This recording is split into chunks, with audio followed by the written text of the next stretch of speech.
Mr. President, thank you. On February 22nd, 2022, you addressed your country in a nationwide address when the conflict in Ukraine started. And you said that you were acting because you had come to the conclusion that the United States, through NATO, might initiate a, quote, surprise attack on our country. And to American ears, that sounds paranoid. Tell us why you believe the United States might strike Russia out of the blue. How did you conclude that?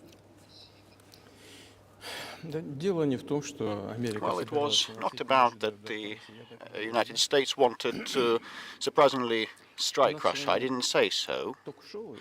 Is it a talk show or is it a formidable, serious talk that we're having? Here's the quote. Thank you. It's a formidable, serious talk. It's a serious talk, okay. You are trained in history, as far as I know. Yes. So I'll allow myself like to spend a minute to give you a reference note, a debriefing, if you don't mind that. Please. Well, look, our relationship with Ukraine, what was the starting point of the relationship? Where does Ukraine come from? The Russian state became centralized, which was the year of establishment of the Russian state in 862, when, well, there is a city of Novgorod in the northwest of Russia, when they invited Prince Rurik from Scandinavia, from the Vikings, in 862. In 1862, 1,000 years since the establishment of the statehood was marked, and there is a memorial dedicated to that in Novgorod. In 882, the successor of Rurik, Prince Oleg, who actually was a regent to Rurik's young son, came to Kiev. He ousted two brothers that used to be in the past, had been in the past members of the crew of Rurik. And so there were two centers of the statehood, in Kiev and in Novgorod back then. The next red letter date was 888. The conversion into Christianity, when Prince Vladimir accepted Eastern Christianity, the Orthodox faith in Kiev. Since then, the centralized power in Russia got entrenched with a single territory, a single economy, one and the same language. And after the baptism of Rus, they had the same faith and the rule of Grand Prince, and the centralized Russian state was fledgling. Thanks to different reasons, after the succession to throne practices were introduced by Yaroslav the Wise, after he'd passed away, there was not direct order of succession from father to the eldest son, but it was the horizontal from the demised prince to his brother, and all that led to the partitioning, feudal partitioning of ancient Rus. Same happened in Europe. It was a natural process, but that partitioned state, Russian state, became and fell prey to the empire established by Genghis Khan, and Khan party came to Rus, pillaged all the cities, and different cities like Kiev and others lost their independence, while northern cities of Russia preserved part of their sovereignty. They paid tribute to the yoke. And later, the centralized Russian state became fledgling in northwestern part of Russia, and the southern lands of Russia were gravitating towards another center, the one of Europe, the Grand Lithuanian Dukedom, Duchy, the Lithuanian-Russian Duchy, as the ethnic Russians constituted a big part, and they were Orthodox in faith and they spoke the ancient Russian language then there, but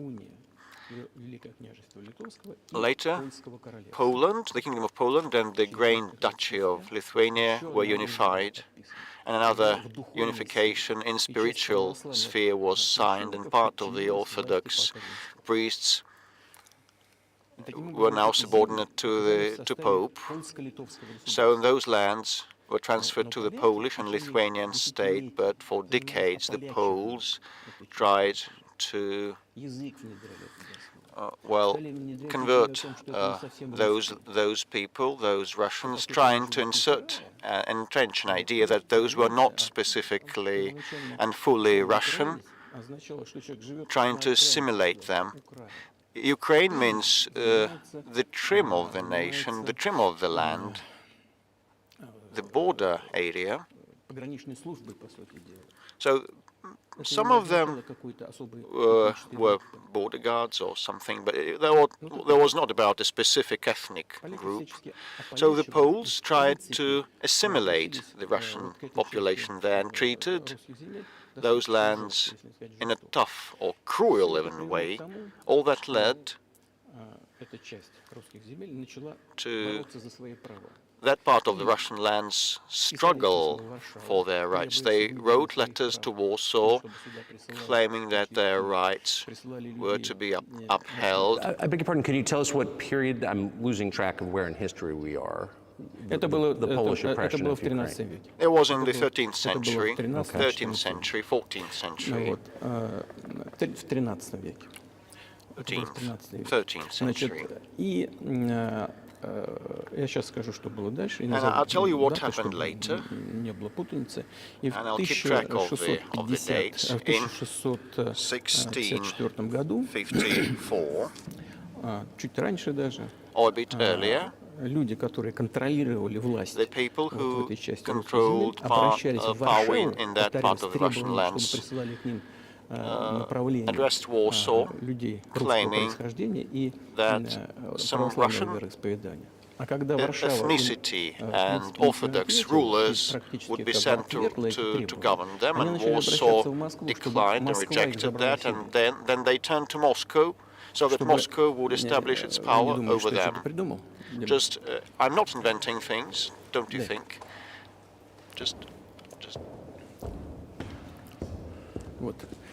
I'll give you these documents. It doesn't sound like you're inventing it. I'm not sure why it's relevant to what happened 2 years ago. Well, still, these are copies from the archive with letters from Bogdan Khmelnytsky, the one who controlled that part of the Russian lands that is now called Ukraine, and he wrote to Warsaw claiming that the rights be upheld, and when he was rejected, he received a refusal, he started writing to the Tsar of Moscow, wishing to be part of the Russian lands. And there is a translation in Russian and in English, probably. Russia would not accept them straight away, because they feared that a war with Poland would be unleashed. In 1654, the Zemsky Council decided that this part of the ancient Russian lands be accepted as part of the new Russian land. And the war with Poland began, and it lasted for 13 years, and afterwards a truce was enacted after the 1654 Act. 32 years afterwards, the eternal peace with Poland was established and proclaimed. And all the left bank of the Dniester River, including Kiev, Dnieper River, was part of Russia, became part of Russia, and the right bank of Dnieper became part of Poland. And in under the rule of Catherine the Great, Russia returned all those historical lands of its. And that all happened and lasted till the revolution. But before World War I, using the ideas of Ukraine ethnicity and origin, the Austrian General Staff started promoting the Ukrainian origin and Ukrainian identity, because in the view of the First World War, they wanted to weaken the prospective enemy. And the idea that had been born in Poland, that those people residing in that territory were not specifically and wholly Russian, was later promoted by the Austrian General Staff, and theorists appeared in the 19th century upholding the independence of Ukraine. They spoke of its need to obtain independence, but all the pillars of the Ukrainian sovereignty, all the proponents, said that Ukraine was to have a very good relationship with Russia. They insisted on that. Well, after the revolution of the 1917 happened, Bolsheviks tried to restore the statehood, and the civil war began, including a standoff with Poland. In 1921, the peace treaty with Poland was proclaimed, and under this treaty, the right bank of Dnieper River once again belonged to Poland. In 1939, after Poland cooperated with Hitler, and they collaborated with Hitler actually. We have all the documents in the archive, and Hitler proposed Poland a peace treaty and a friendship treaty, but he claimed that Poland should give the Danzig corridor back to Germany, and that connected the main part of Germany with East Prussia and Königsberg. And after the First World War, that part of territory was transferred to Poland, and instead of Danzig, the city of Gdansk appeared. It was renamed. So Hitler asked them to give it amicably. They refused, but still they collaborated with Hitler, and they together partitioned Czechoslovakia. You're making a case that Ukraine, certainly parts of Ukraine, eastern Ukraine, is in effect Russia, has been for hundreds of years. Why wouldn't you just take it when you became president 24 years ago? You have nuclear weapons, they don't. If it's actually your land, why did you wait so long? I'll tell you. I'm coming to that.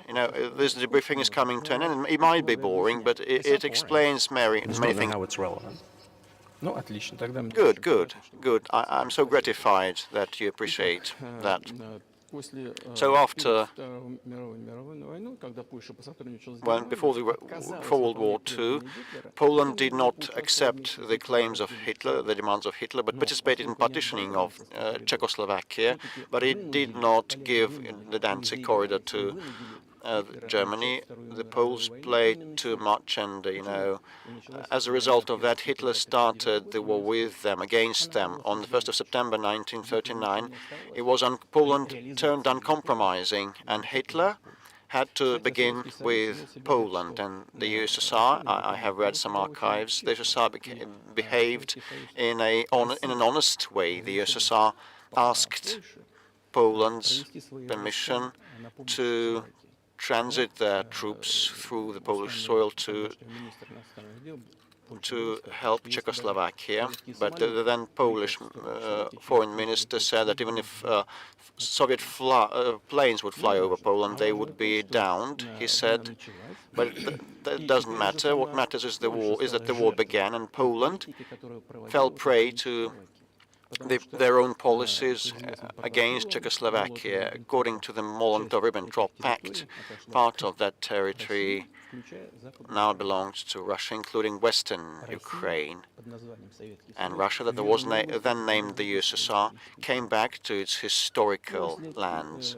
And after the victory in the Great Patriotic War, as we call World War II, all those territories were enshrined to belong to the USSR, finally and definitively. And actually, Poland, as a compensation, received the originally German Western lands, the eastern part of Germany, part of the eastern part of Germany, some segments. These are now western lands of Poland, and it once again received the part of the coastline of the Baltic Sea, and the Danzig once again was renamed to become Gdansk.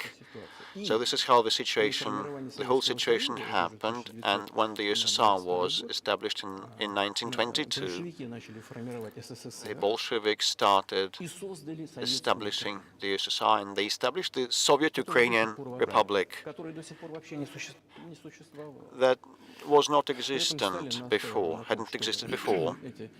And Stalin insisted that those republics would become autonomous entities. Unfortunately, strangely, Lenin insisted that they should have a right to withdraw and pull out of the USSR. And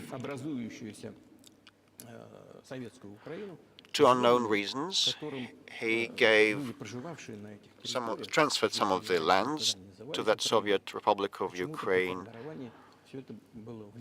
that belonged previously to Russia, and that became part of the Ukrainian Soviet Republic, including the Black Sea region that was conquered by Catherine the Great, and it had no historical bearing on Ukraine, had no relations. In 1654, when Ukraine got reunified with Russia, they were the size of 3 to 4 contemporary regions of Ukraine. In 1654. You obviously have encyclopedic knowledge of this region, but why didn't you make this case for the first 22 years as president that Ukraine wasn't a real country? Yes, the Soviet Ukraine received a great deal of territory that had never belonged to it, including the Black Sea region. Russia received those lands as an outcome of the Russian-Turkish wars, and they were called New Russia or Novorossiya.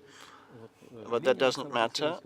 But actually Lenin, the founder of the Soviet state, gave Ukraine its own territory, and for decades the Ukrainian Soviet Republic was part of the USSR. And to unknown reasons, the Bolsheviks promoted the Ukrainian culture and language.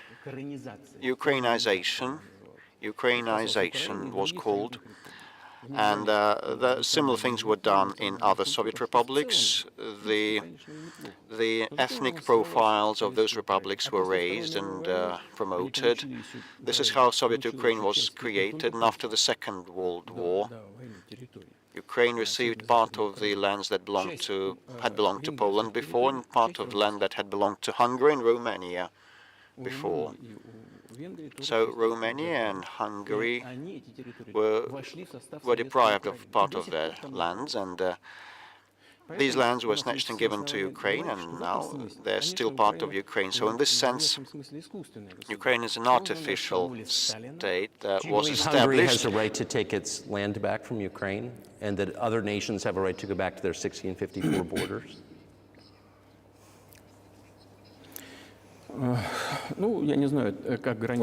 I'm not sure whether it should come back to the 1654, but if anyone believes, and everyone believes, that the Stalin regime rule saw a lot of violations of human rights and violation of the rights of other nations, in this sense, actually, one can state that they may have a right to claim those lands back. Have you told Viktor Orban that he can have part of Ukraine?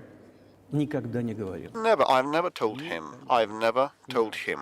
Not a single time. Never. We haven't even had any conversation on that. But I actually know for sure. Of course, the Hungarians who live over there, they want to get back to their historical land. Moreover, just an interesting anecdote, a personal one I would like to share with you, let me diverge a little bit. Somewhere in the 80s, I think I went on a road trip through the USSR from Leningrad on a car via Kiev, then I went to western Ukraine. I went to the town of Beregovoye, and all the names of the cities and towns over there are were in Russian, and also in one language I didn't understand. It was Hungarian, it was not Ukrainian. So I went through a village, and there were men sitting next to their houses, and they were wearing black suits, three-piece suits, and in cylinder hats, and I was wondering whether those were artists, and I was told these were Hungarians, and I asked what are they doing here, and they say that's their historical land, they live here. It was during the Soviet times, the 1980s, and they had managed to preserve the Hungarian language, Hungarian names, national attire, and they felt Hungarian, and they were Hungarian. So and there's a lot of that, though. I think many nations are upset about Transylvania as well, as you obviously know. But many nations feel frustrated by the redrawn borders of the wars of the 20th century, and wars going back 1,000 years, the ones that you mentioned. But the fact is that you didn't make this case in public until 2 years ago, February. And in the case that you made, which I read today, you explain at great length that you felt a physical threat from the West in NATO, including potentially a nuclear threat, and that's what got you to move. Is that a fair characterization of what you said?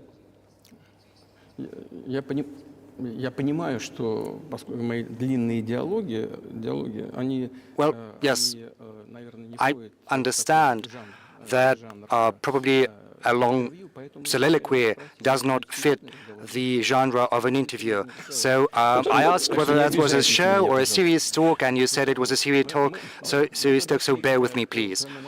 So we are coming to the point where the Soviet Ukraine was established. Then in 1991, the Soviet Union collapsed, and everything that Ukraine had got as a gift from Russia, well, it took with it.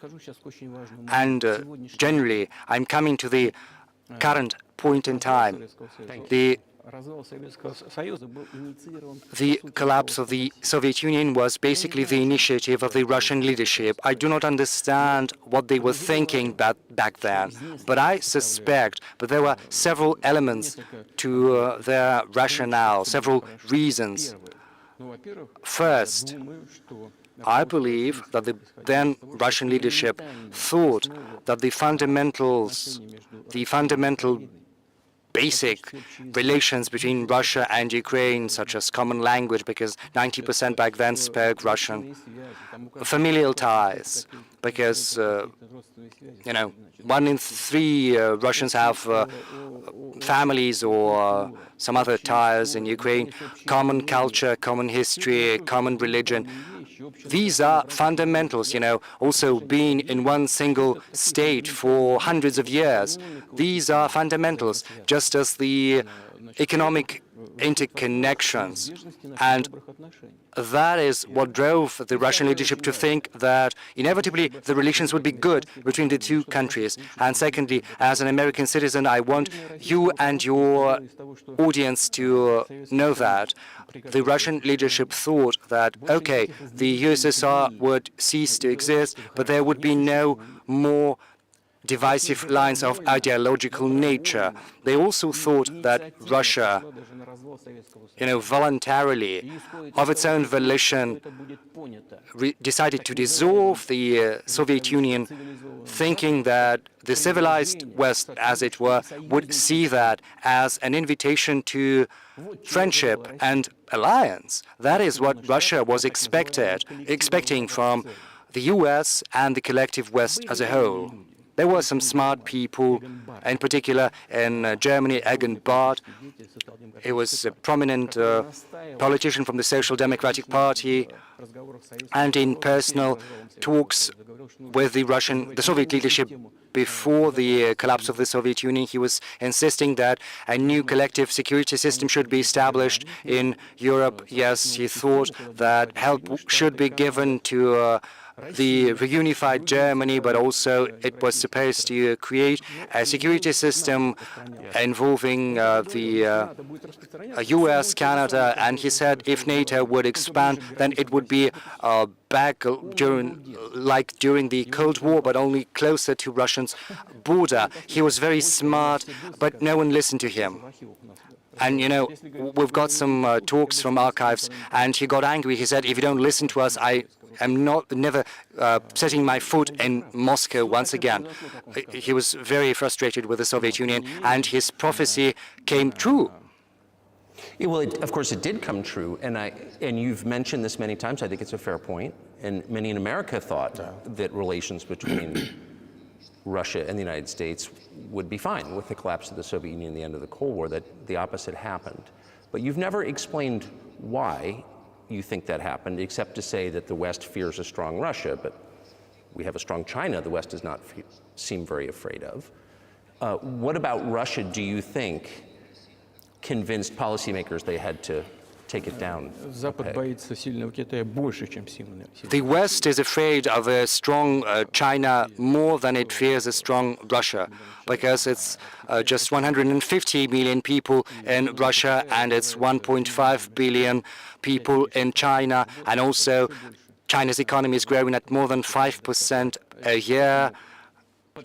So the potential is enormous. You know, Bismarck used to say the most important thing is the potential, and China potentially is the biggest economy in the world in terms of purchasing parity.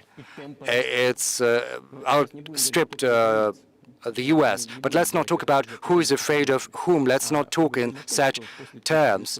Let's get back to the fact that after 1991, when Russia expected that it would be inducted into the brotherly nation of civilized nations, it didn't happen. Well, you tricked us. Well, I'm not talking about you personally. I'm talking about the US. We were promised that NATO would not expand eastwards, but there were 5 waves of expansion. And we bore with that. We tolerated that. We were trying to reason with them, because we were saying, we are like you right now. We are, you know, a capitalist economy. Let's come to terms. Let's find an agreement. You know, let's look at Yeltsin times. There was a moment when, you know, the gray cat crossed our path, as it were.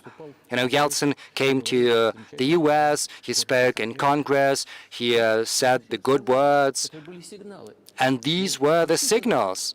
These were the signals telling you, let us in. But then, you know, remember the developments in Yugoslavia. Before that, Yeltsin was lavished with praise, but then he raised his voice in support of Serbs, and we couldn't but do that. Yes, I understand there were some complex processes underway, but Russia couldn't help raising its voice in support of Serbia, because Serbia is a brotherly nation, also an Orthodox culture. So Yeltsin spoke in favor of Serbia. But what did the US do? In violation of international law and the UN Charter, they started bombing Belgrade and the US, and it was the US that let the gin out of the bottle. Moreover, when Russia was indignant, when it was protesting, it was told that the international law and the UN Charter had become obsolete. Right now, they are all referring to international law, but back then they were saying that the international law was obsolete. Yes, some things need to be changed, but not in this manner. And then Yeltsin came under heavy criticism. He was accused of alcoholism, of understanding nothing. He understood everything. Okay, I became president in 2000, and I thought, okay, Yugoslavia is a thing of the past. Let's give a shot at rebuilding the relations. Let's reopen the door that Russia had tried to go through. Moreover, I said that publicly, and I can reiterate, there was a meeting here in the Kremlin with the outgoing President of the US, Bill Clinton. We sat in the room next door, and I told him, Bill, what do you think? If Russia asked to be admitted into NATO, do you think it would happen? He said, it's interesting. I think yes.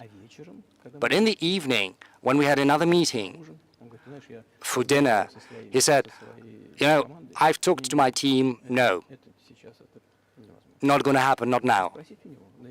So you can ask him. I think he'll watch this interview. I wouldn't have said anything like that if it hadn't happened. Were you sincere? Would you have joined NATO? Listen, I asked a question. I said, is it possible? And the answer was no. But if he had said yes, would you have joined NATO?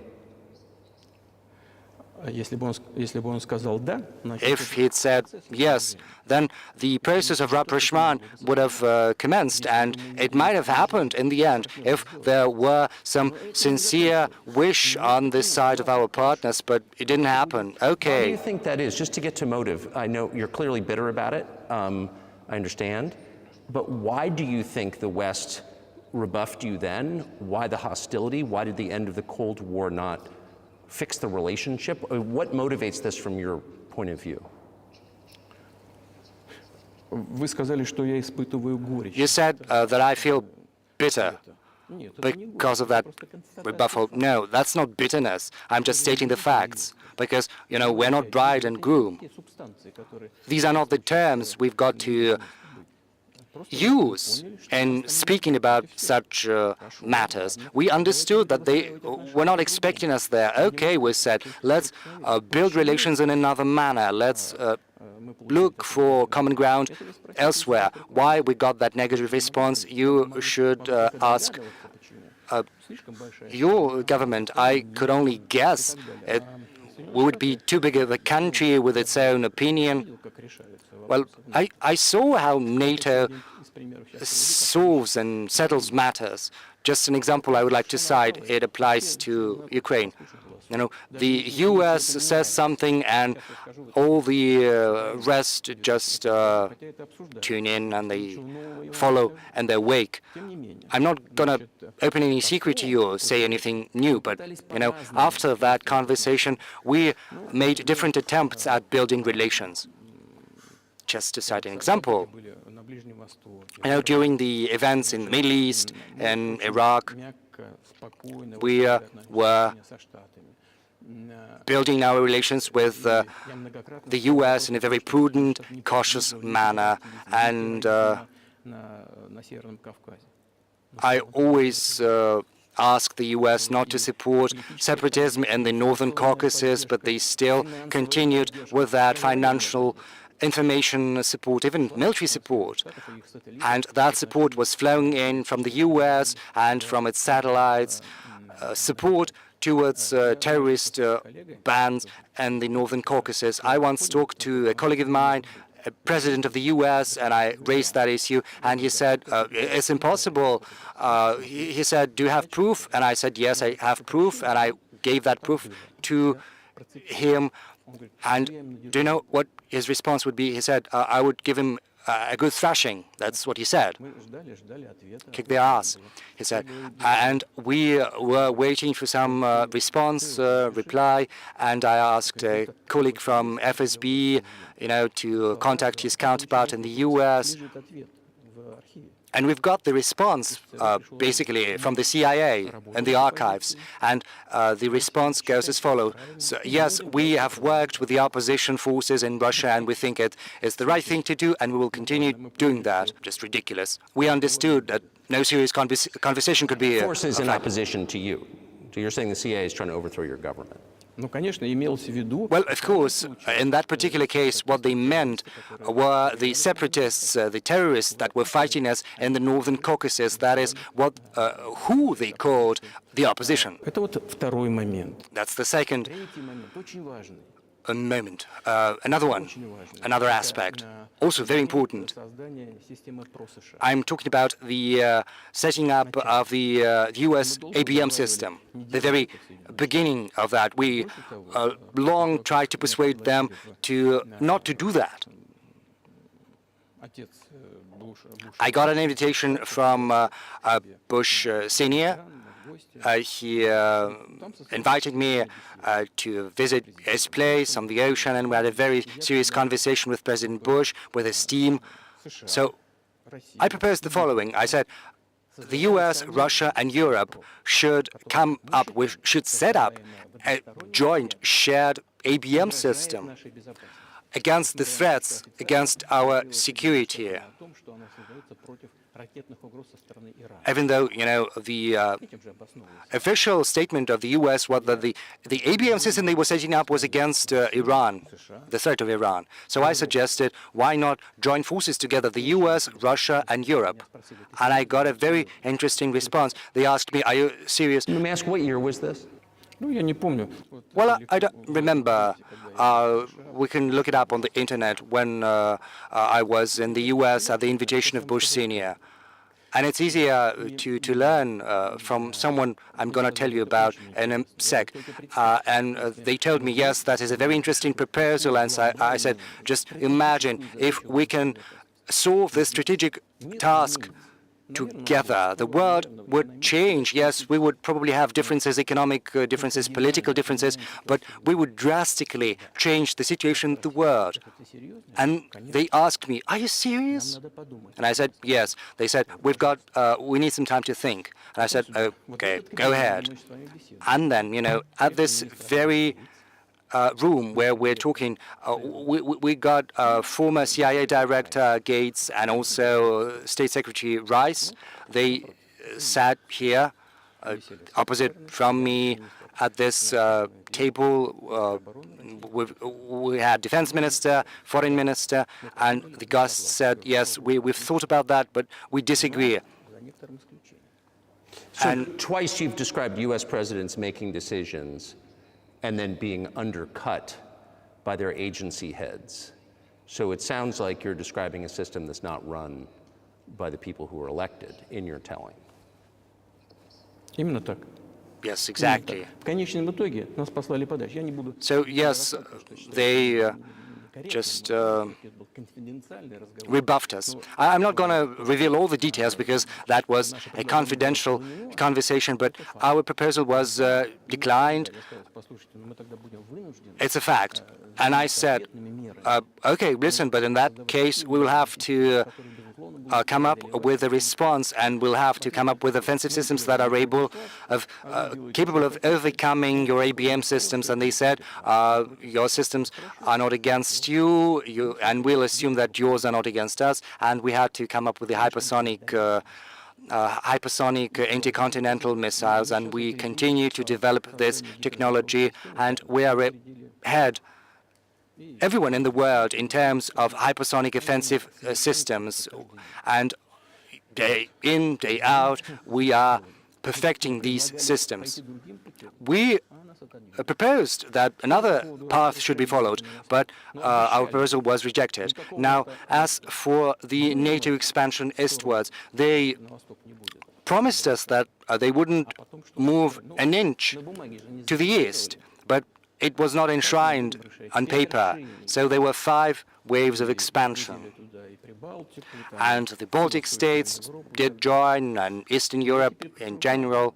And now I'm coming to the crux of the matter. They came to Ukraine. In 2008, at the Bucharest summit, a statement was made saying that the doors were open to Georgia and Ukraine to join NATO. Now, as far as decisions are made in NATO, Germany, France allegedly were against, some other countries, European countries. But, President Bush is a very tough guy. And as I was told afterward, I was told that he had exerted pressure on them and they had to acquiesce. So it's like in a kindergarten, where are the guarantees? Who are they? They got under some pressure and they had to agree. Okay, but then they say, Ukraine is never going to join NATO. And I say, I know that you agreed to open the doors to Ukraine in 2008. There is no guarantee that you're not going to do the same sometime in the future. So I don't know whom to talk to over there. We are willing to talk, but who to? Whether regarding the guarantees, no guarantees at all. And they started entering the Ukrainian soil. This was the full history about how that territory developed and what relationship they had with Russia. Each second or third person there has had ties with Russia.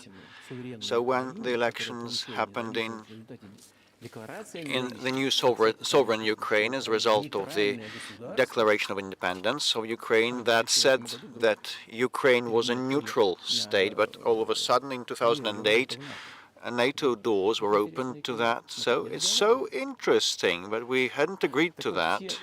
We didn't come to terms on that. All presidents that rose to power in Ukraine relied on voters, on the electorate that had a good relationship and a good attitude to Russia. The southeast of Ukraine had always had a good attitude to Russia. And, it was very difficult to dissuade this electorate. And Mr. Yanukovych rose to power afterwards there. He won the election after Kuchma. The rerun was organized. There was not enshrined in Ukrainian constitution. This was a coup, actually, a coup d'etat. Just imagine someone in the United States wouldn't like the outcome. No. Prior to that, before. So after President Kuchma retired, Yanukovych won the election, but his opponents did not acknowledge his victory, and the United States backed the opposition, and a rerun was held, which actually was virtually a coup d'etat, and the United States backed that. And as a result of this rerun, like fancy someone doesn't like the outcome of the American election and a rerun happens that is not enshrined in the American Constitution. So Viktor Yushchenko rose to power in Ukraine. He was a pro-Western politician. Well, anyway, we established some working contacts with him. He came to visit us and we went to Kiev. We had meetings informally also. Well, let them be pro-Western, okay? Let them do what they want. They should have their own domestic developments independently. After he ruled that country, things deteriorated there, and as a result, Yanukovych once again came to power. He may not have been the best president. I'm not sure. I wouldn't like to give any assessments. But, the matter of the association with the EU was brought up. We always were quite loyal on that. Okay, but when we read the draft agreement, it turned to be a problem for us because us and Ukraine had a free trade area, an open customs borders, and Ukraine had, according to that association agreement, opened their borders to Europe, and that would flow to our market, duty-less. And then we said we'll close our borders with Ukraine, our customs. And Yanukovych started doing his reckoning and counting whether Ukraine will lose or gain, and he stated to his Ukrainian counterparts that he had to think, and destructive opposition activity began straight away, and it ended up with Maidan, with a coup d'etat in Ukraine. So he did more trade with Russia than with the EU? Ukraine did? Yes, of course, of course. It's not about the volumes of trade, the quantities. It's about the cooperation ties that the Ukrainian economy relied upon. And those cooperation ties between enterprises and factories had been there since the Soviet times, like an enterprise would produce components for final assembly, both plants in Ukraine and Russia, and there was very close cooperation, but a coup d'etat happened afterwards. It was perpetrated, unfortunately. Well, I wouldn't like to speak of details, but the United States said, you calm Yanukovych down and you would mollify the opposition. They said, let it drift. They said, towards a political settlement. We said, okay, we are in agreement with that, let it be so. And Yanukovych checked to apply for armed forces or police, while the armed opposition in Kyiv perpetrated a coup d'etat. How can I reckon that and assess that? Who are you? I asked the United States. With the backing of whom? With the backing of CIA. Definitely, this is an entity that you wanted to become part of. Thanks goodness you were not accepted. Although it's a serious entity. My ex-counterparts, I worked in the first office, main directorate of the Soviet intelligence service, and they were our opponents. Well, you know, this is work. Well, technically, they did the right thing. They attained what they wanted, the outcomes they wanted. They changed the power in Ukraine, but politically it was a blunder, a colossal blunder, and the political leadership probably should have calculated otherwise, and they were to have thought what it would lead to. In 2008, they opened doors of NATO to Ukraine. In 2014, a coup d'etat was perpetrated with their help, and this was a coup d'etat, and those who did not recognize this coup d'etat were persecuted, and they created a threat to Crimea and had to take Crimea under our protectorate. They began warfare in Donbass, applying artillery and aviation against civilians in Donbass. We have the footages with fighter jets bombing Donetsk, flying over that, and they had a major military operation. They failed and had another one and another one. Against the backdrop of military development of that territory of NATO and open doors of NATO. So we actually had to express our concerns, otherwise it would be negligence, criminal negligence on our part. It would have been criminal negligence, because the American leadership, political leadership, drove us to the borderline that we could not overstep, and that would destroy Russia, and we had to support our creed mates, our faith mates. What was but that was 8 years before the current conflict started. So what was the trigger for you? What was the moment where you decided you had to do this?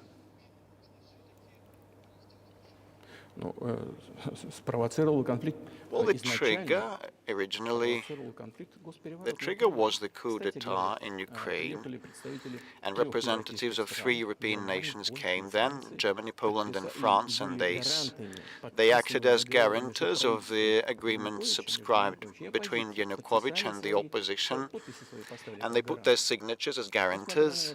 Despite that, the opposition perpetrated that coup, and these countries pretended they were not the guarantors. They were oblivious, and they threw it to the dustbin.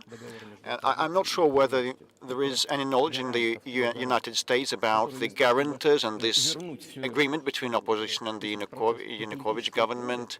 And instead of a political settlement, they supported the coup, they backed the coup. There was no point in that, actually, believe me, because Yanukovych agreed to everything, and he was ready for early election, and he stood no chance to succeed, to win. Why then perpetrate this coup and all those victims? And why pose a threat to Crimea and launch an operation against Donbass? I cannot understand that. I cannot fancy. This is the miscalculation of theirs, and the CIA did its part, played its part.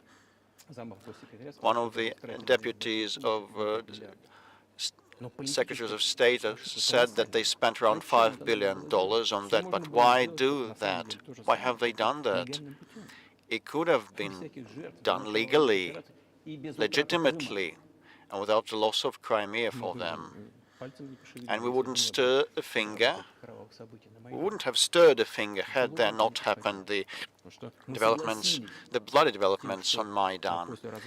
We back then agreed that after the collapse of the USSR, the borders would be as agreed, as stated, but we never agreed to an expansion of NATO or that Ukraine would become part of NATO. We never conceded and accepted that there would be NATO military bases there without any talks with us. We kept begging for decades, don't do this, don't do that.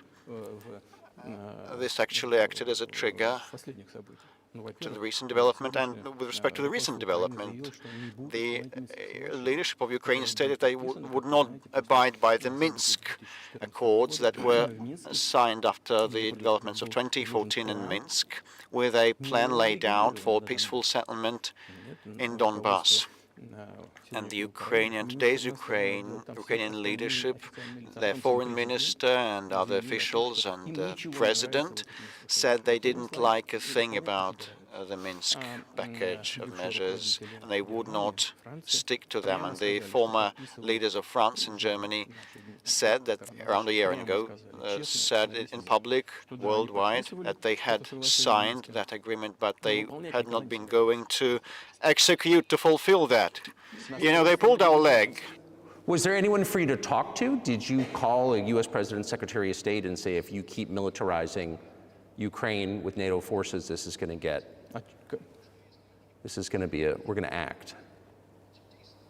We kept telling them that. We kept telling them that. We addressed the American leadership and the European leaders, claiming that it be stopped immediately and the Minsk Accords were to be executed. It was our requirement, our demand. I was ready to fulfill, to honor. This is not an easy thing for Ukraine, with lots of autonomy for Donbass. But I was positive. It was my sincere belief that if we would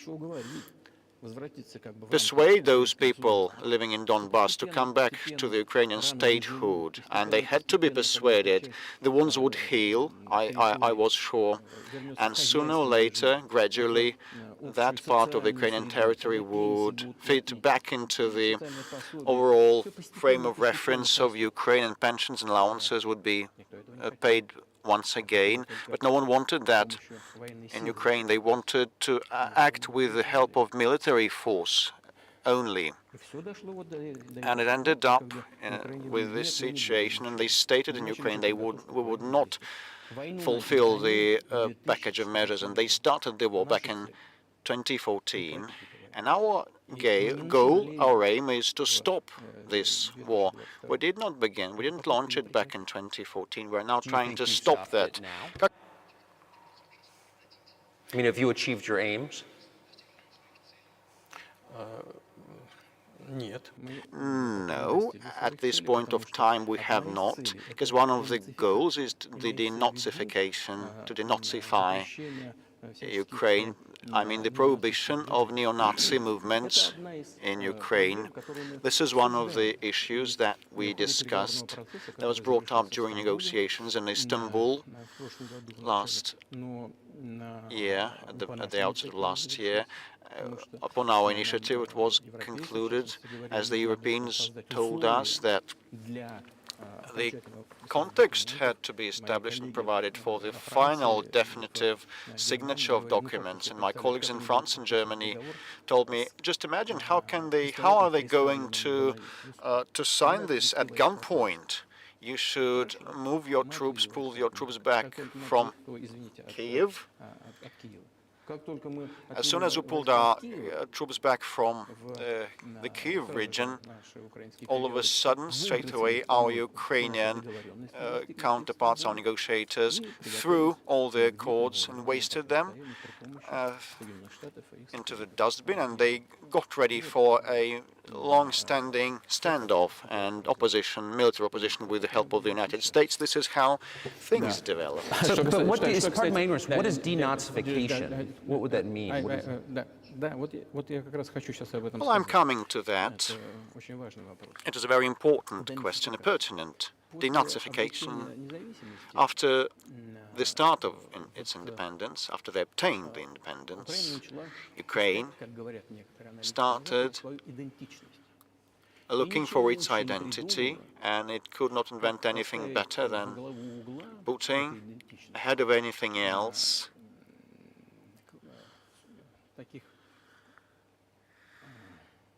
the false heroes that collaborated with Hitler. I have already said that in early 19th century, the theorists of a future prospective Ukrainian independence appeared. They assumed that an independent Ukraine was to have a good relationship with Russia. But in the course of the historical development, and those territories were part of Poland, Ukrainians were persecuted,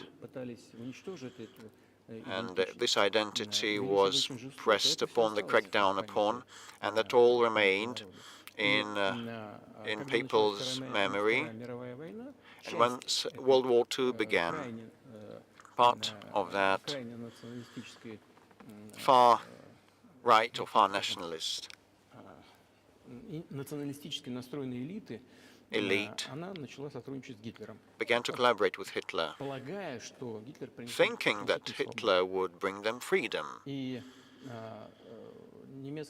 And the German troops, the SS troops, did the filthiest part of the job to eliminate Poles and Jews, and they did it with the hands of the collaborators, of those collaborators, and that massacre of the Poles and the Jews, of Russians, happened as a result. It was led by Bandera, Shushkevich, and other characters well known. And those people are now presented as national heroes, and they kept telling everybody that, nationalism is existent in other countries. There are sprouts, definitely, but, they're trampled upon in many countries, but not in Ukraine. In Ukraine, they are converted in national heroes. They're turned in national heroes, and monuments are erected to them. They are put on banners, and their names are chanted by the torch processions across the country. But those had annihilated, eliminated, exterminated Poles and Russians and Jews, and probably this glorification should come to an end. Any nation, I'm saying that they're part of Russian people. They're saying that we're a separate nation. If they believe to be a separate nation, they have a right to think so. Not, however, building upon the Nazi ideology. Like, look at the French president. Would you be satisfied with the territory that you have now? Let me conclude the previous thought. You asked me about neo-Nazism and denazification. So, like, the Ukrainian president came to visit Canada. It is well known, but it is hushed in the West, and they introduced a person to the Canadian Parliament, and that person, as the Speaker of the Canadian Parliament said, that this person waged warfare against Russians during World War II, And who were those who waged war against Russians? Hitler and his collaborators. And it turned out that he was part of the SS troops. He personally killed and slaughtered the Russians and the Poles. And the SS troops made out of Ukrainian nationalists did the dirty and filthy job. And the Ukrainian president rose together with the rest of Parliament of Canada, and he applauded this person. How can you imagine? How can you fancy that? And he's a Jew by ethnicity. Really, my question is, what do you do about it? I mean, Hitler's been dead for 80 years. Nazi Germany no longer exists. And so, true. And so, I think what you're saying is you want to extinguish or at least control Ukrainian nationalism. But how? How do you do that? Just listen to me. Your question is very intricate. May I speak up and say my true opinion? Will you not take offense? Of course. It is a tricky but a nasty question. You've been saying that Hitler is gone for 80 years, but actually his cause is with us, and the people that exterminated Jews, Poles and Russians are still alive, and a president, the current president of today's Ukraine, gives this person a round of applause in Canadian Parliament, a standing ovation. Can we say that we eradicated this ideology altogether if we see such manifestations today? This is what I mean to be denazification. We should get rid of these people that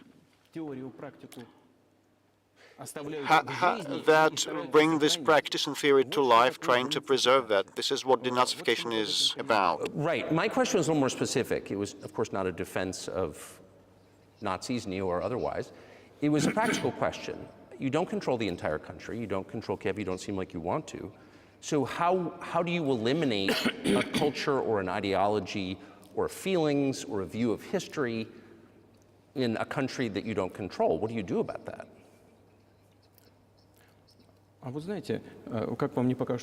Well, you know, strange as it may seem to you, during the talks in Istanbul, we did come to an agreement.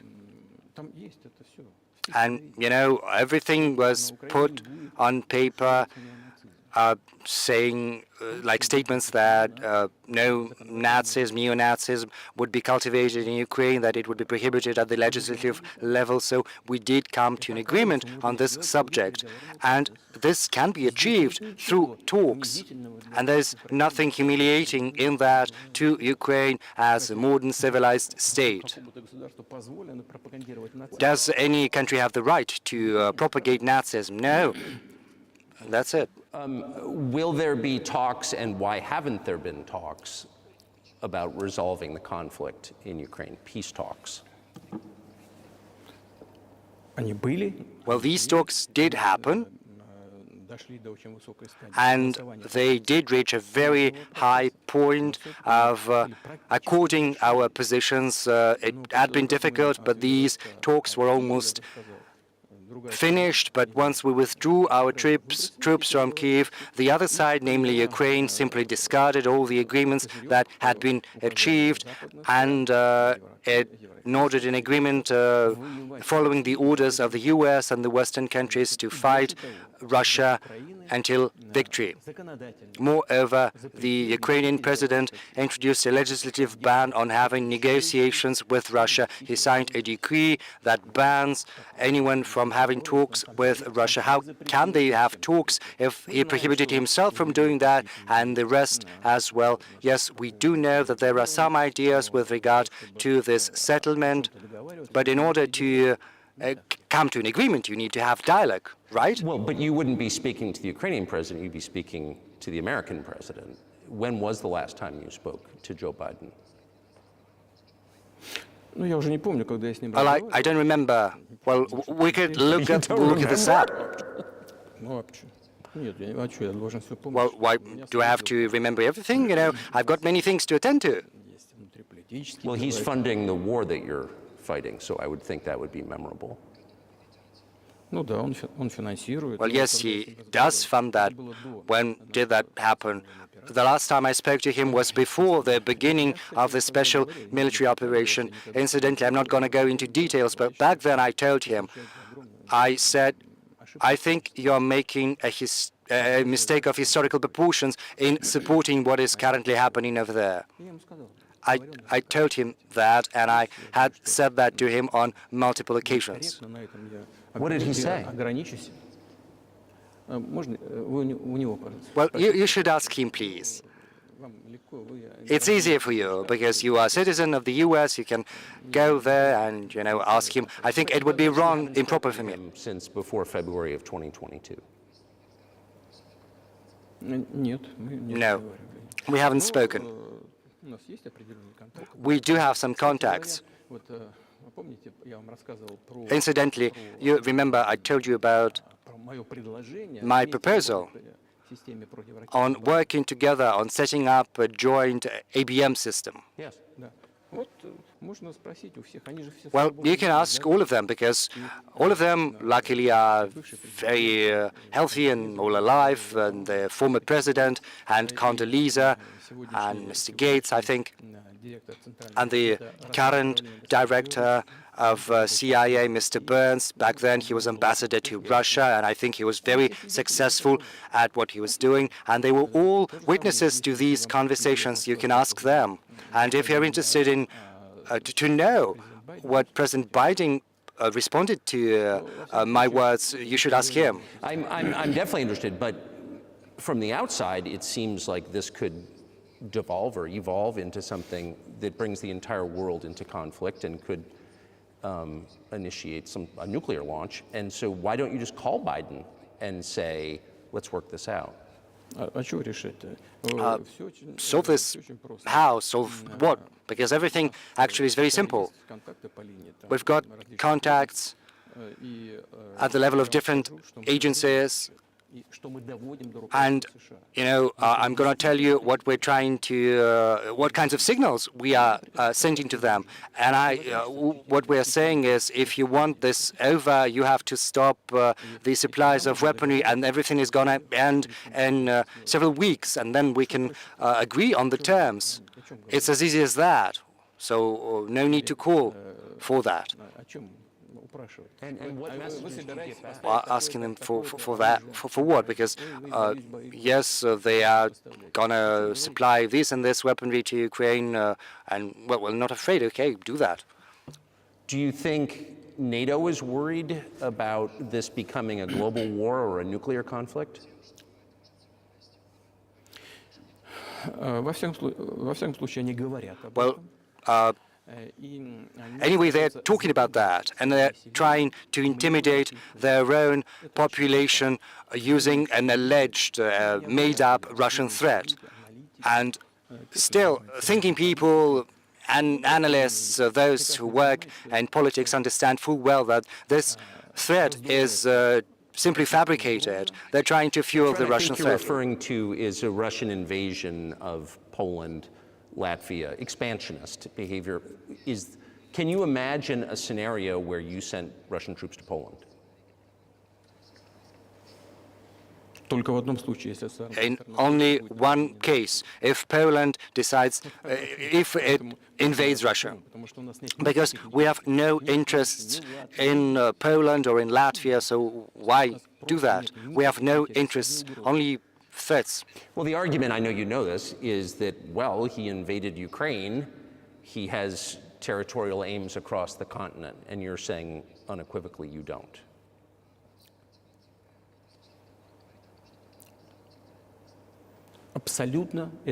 Absolutely. No. I rule this possibility out. You don't have to be an analyst, because that goes against common sense, to get involved in a global war. Because a global war would push humanity as a whole to the brink of extinction. Yes, there are means of deterrence. That's true. You know, they were making threats saying that Russia would use tactical nuclear weapons tomorrow or the day after tomorrow. But these are, well, you know, it's just like a boogeyman for rank-and-file citizens to make the U.S. taxpayers, the European taxpayers, you know, to pay up for military action in Ukraine, and their goal is to weaken Russia as fully as possible. One of our senior United States senators from the state of New York, Chuck Schumer, said yesterday, I believe, that we have to continue to fund the Ukrainian effort or U.S. soldiers, citizens could wind up fighting there. How do you assess that? Well, I think it's provocation, and a cheap one to boot. I don't understand why American soldiers would have to fight. You know, there are mercenaries from the U.S. in Ukraine. The biggest number from mercenaries comes from Poland and then the U.S. If someone wants to dispatch regular troops to Ukraine, then that would, no doubt, put humanity on the brink of a very serious global conflict. Does the U.S. need that? Why? Fight someone thousands of kilometers from your national territory. Don't you have other things to look into? I think there are issues on the border, issues with migration, with external public debt, you know, like to the tune of more than 30 trillion US dollars. There are other things to do. Isn't it better to come to an agreement with Russia? Given the current developments, given that you understand that Russia is going to fight for its national interests until the very end. So this should compel us to get back to common sense, to have respect for our country, for our interests, and to search for solutions. I think this would be far smarter and far more sensible. Who blew up Nord Stream? You did. I was busy that day. Nate, do you I did not blow up Nord Stream. Thank you, though. Well, personally, you might have an alibi, but CIA doesn't have one. Do you have evidence that NATO or the CIA did it? Well, you know, I'm not going to go into detail, but as they say, you know, you've got to search for someone who had interest in that. And in this particular case, you have to search not just for someone who is interested in that, but also someone who has the capabilities, because there are many people who are interested in that, but, you know, not everyone is capable of scouring the bottom of the Baltic Sea. But I'm confused. I mean, that's the biggest act of industrial terrorism ever, and it's the largest emission of CO2 in history. Okay, so if you had evidence, and presumably given your security services, your intel services, you would, that NATO, the US, CIA, the West, did this, why wouldn't you present it and win a propaganda victory? Well, it's very difficult, you know, to achieve a propaganda victory, because the US controls all the global media. And as far as many European media are concerned, the end beneficiary in many cases are American funds, foundations. So, you know, getting mired in that, well, this is one avenue to pursue, but, you know, it can turn out to be very expensive. And moreover, we might reveal our own sources of information without securing the end result. The whole world understands what happened, and even the American analysts speak about that publicly. But here's a question you may be able to answer. You worked in Germany, famously. The Germans clearly know that their NATO partner did this. But and it damaged their economy greatly. It may never recover. Why are they being silent about it? That's very confusing to me. Why wouldn't the Germans say something about it? Ну, меня это тоже удивляет. Well, Меня тоже I'm удивляет. Но as сегодняшнее confused as you немецкое are, руководство but the current German leadership национальными интересами, is not guided by national interests. интересами What it's guided by Запада. is the interests of the И очень collective West. трудно объяснить Otherwise, логику их it would be very difficult to explain the rationale for their action or omission to act. В Северном потоке-1, который взорвали. Well, yes, Nord Stream Северный поток-2 1 was blown up, Nord Stream 2 has been damaged, but one of the strings is still very much alive, and you can get gas through this line, but they're not getting that. We are willing to do that, but they're not asking for that. There is another route via Poland, and Poland has shut that down. But Poland is eating from the hands of Germans. They're taking money from the European funds, whereas the biggest donor to those funds is Germany. But Poland has shut down the pipeline leading to Germany. Why did they do that? I do not understand. Or let's have a look at Ukraine. Germany is the second biggest donor after the US in terms of financial aid provided to Ukraine. Through Ukraine, there are two gas pipelines, so why wouldn't they take one of the gas pipelines? They could ask Ukraine to open that up, and they would get gas from Russia. So the Germans are giving them money, giving them weapons, so they could ask for gas from Russia in response, because otherwise they have to pay triple price for LNG. And it brings down the competitiveness of the German economy. And they've given money to Ukraine, and they could ask in recompense, for some economic support like gas. So you should ask them why they're doing what they're doing. These are incompetent people. Well, maybe the world is breaking into two hemispheres, one with cheap energy, the other without. And I want to ask you that. If we're now a multipolar world, obviously we are, can you describe the blocks of alliances? Who is in each side, do you think? Well, you are saying the world is being split into two hemispheres. It's our brain that it's divided into hemispheres.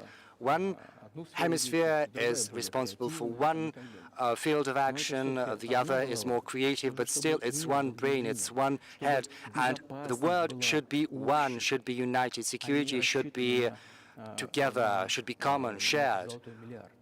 It shouldn't be security just for the golden billion. And only if it's one world, then the world is going to be predictable and stable. And as long as the head is split into two, it's a disease, and a grave one too.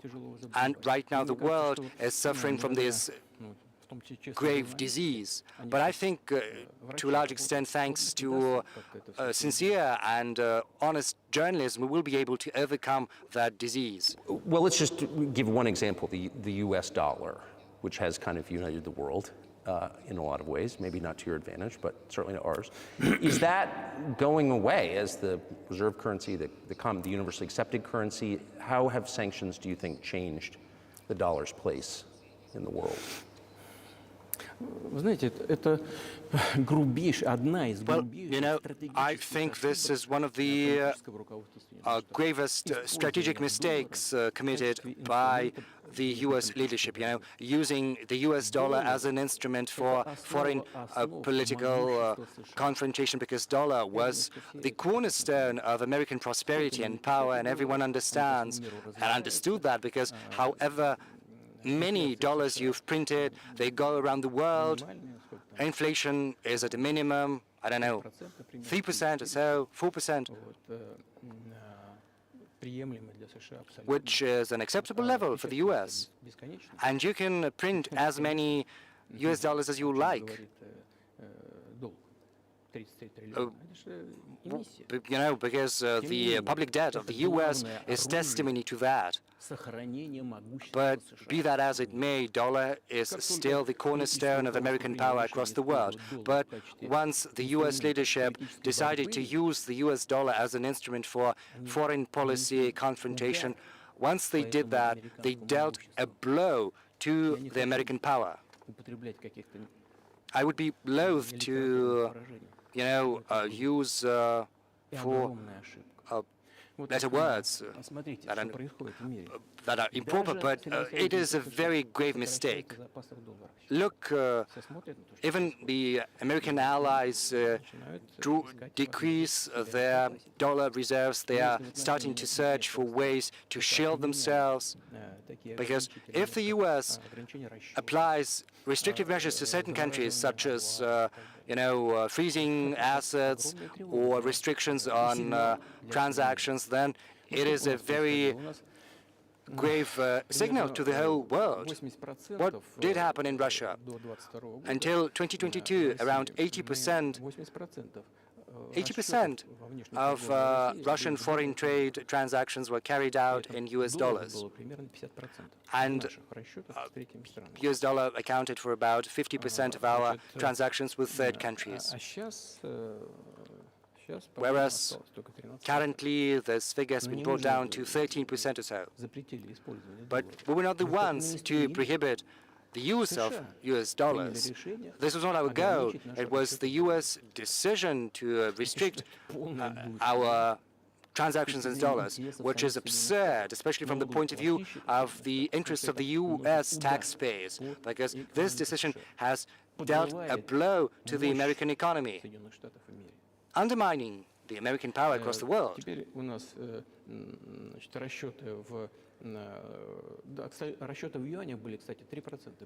Incidentally, our transactions in yuan accounted just for 3% right now.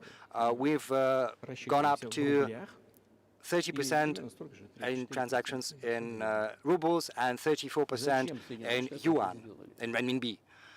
So why did the US do that? I think it's self-conceit. They thought that the Russian economy would collapse, but it didn't. Moreover, look at the other oil-producing countries. They are doing the same thing. They are following our suit. They start to pay for oil in renminbi. Do they understand what they're doing in the US? What are they doing? It's like undermine their own prosperity. Ask anyone who is a thinking person in the U.S. I think that's a fair assessment. The question is what comes next, and maybe you trade one colonial power for another, much less sentimental and forgiving colonial power. I mean, is the BRICS, for example, in danger of being completely dominated by the Chinese economy in a way that's not good for their sovereignty? Do you worry about that?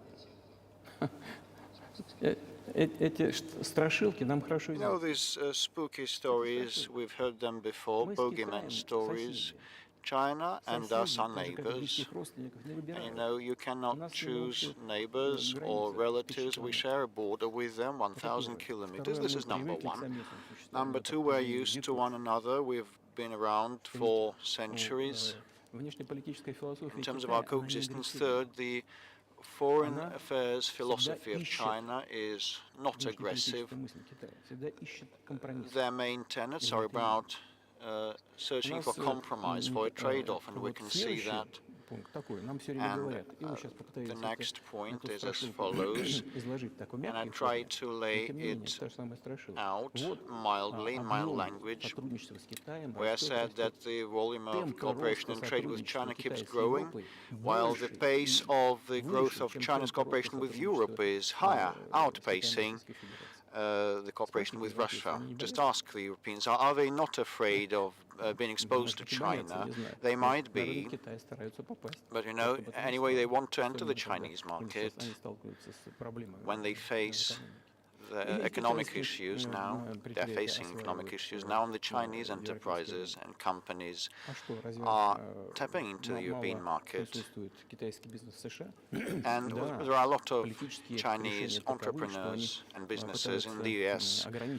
Well, the policies are to the effect of confining They are damaging themselves, actually. Trying to confine, limit cooperation with China, you're damaging your economy. This is a very intricate matter, and there can be no silver bullet solutions. As also regards the dollar, well, with respect to the legitimate from the perspective of the UN Charter sanctions, one should have a second thought whether to make such decisions or not. So you said a moment ago that the world would be a lot better if it weren't broken into competing alliances, if there was cooperation globally. One of the reasons you don't have that is because the current American administration is dead set against you. Do you think if there were a new administration after Joe Biden that you would be able to reestablish communication with the US government? Or does it not matter who the president is? Сейчас скажу, но чтобы закончить предыдущий вопрос. Let me finish the previous thought. We have $200 billion. This is the target of myself and my friend, that of my friends Xi Jinping, the president of China. We want to reach $200 billion of mutual trade, and we have smashed that. We have exceeded that. We have around $230 billion of bilateral trade, and the Chinese statistics say that it's around $140 billion. And what is important is that it is a well-balanced type of mutual trade, mutually complementary in energy and scientific solutions and technological solutions and other things. It's well balanced in an equilibrium. With respect to BRICS, by and large, Russia has assumed the presidency there since the start of the year. And, you know, BRICS countries are powerhouse economies rapidly developing. Oh, I hope my memory wouldn't let me down. In 1992, the G7 countries' proportion in global economy equaled around 47%. In 1992, in 2022, it slumped down to 30-something%, while the BRICS share was 16% in 1992, and now it is in excess of the G7 share in global economy, and that has nothing to do with Ukrainian developments. The global trends manifest themselves in this way. This is inevitable. This will keep happening. It's like the rise of the sun. You cannot prevent the sun from rising. You have to accommodate and adjust the United. How does the United States accommodate that? With help of force, sanctions, pressure, bombings, armed forces applied everywhere. This is about conceit. Your political elite does not understand that the world has been changing, and it is an objective process, a natural process, and you have to make proper decisions, timely decisions, to preserve its level of dominance. And such gross actions would lead to the opposite results. This is obvious today. You've just asked me whether another administration in the US would change things. It's not about the leader, the personality or administration. I had a very good relationship with George Bush, and I know that in the United States he is treated as a simple countryside guy that has little idea of things, but it's not true. And with respect to Russia, he did a lot of mistakes also. I told you about the Bucharest summit of NATO in 2008 to open doors to Ukraine, but you know, it was under Bush, and he put pressure on the Europeans. But actually I had a good personal relationship with them, interpersonal, and it was no worse than any other American or Russian or European politician. He knew what he was doing, as well as other people. I had a good relationship with Donald Trump. It's not about the personality of the leader, it's about the sentiment of the elites. If the American society has the prevalence of domination at all costs, with the help of resorting to force, things will deteriorate, keep deteriorating. But if they come to a conclusion, they come to infer that the world is changing and it is a natural process that cannot be helped, they have to adjust themselves using the advantage that the American nation still has. In this case, something will change for the better. The Chinese economy has become number one by PPP. They have outpaced the US in volumes. And then there is India, 1.5 billion people living there. Then comes Japan, fourth, and Russia is fifth global largest economy. Last year it became the largest economy in Europe, despite all the restrictions and sanctions. Do you think it is natural? A lot of sanctions are exerted against us. We have been disconnected from SWIFT transaction system, and our ships are under sanctions. Our vessels, oil-carrying vessels and aircraft of ours. The biggest number of sanctions in the world is applied against this country, and we have become the biggest economy of Europe over that period of time. The instruments and the policies of the United States are ineffective, so they should think what to do.